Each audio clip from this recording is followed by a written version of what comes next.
Bismillah, elhamdülillah, ve salatu ve selamu ala Rasulillah və bəd. Bax, bu məscid Qibləteyn sayılır. Bu, yəni niyə Qibləteyndir? Peyğəmbər sallallahu aleyhi və səlləmə Allah subhanahu taala vəhiy göndərir Cəbrail aleyhissalam vasitəsilə üzünü Kəbəyə tərəf çevir. Məkkə şəhərindəki Kəbəyə tərəf, Beytullaha tərəf çevir. Artıq qiblə oradır. Bu Kəbənin qiblə olması haqqında ayət enir. Və o ayət enənə qədər Rasulullah s.ə.v burada üzü Qüdsə tərəf namaz qılırdı. Ona görə də yəni Qüdsdən Kəbəyə Rasulullahın dönməsi və ayətin bura enməsi, ona görə bura Qibləteyn, iki qiblə adını daşıyır bu məscid. Elhamdülillah.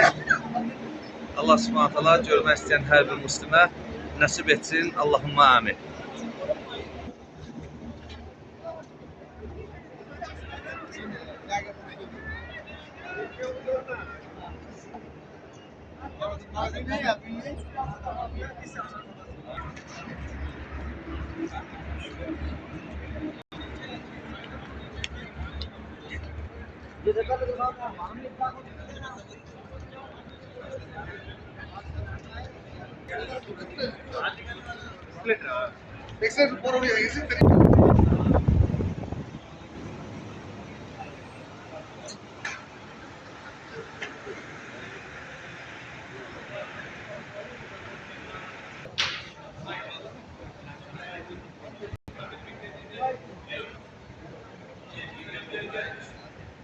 Qibləteyn məscidi, məscidin Qibləteyn, iki qiblə məscidi.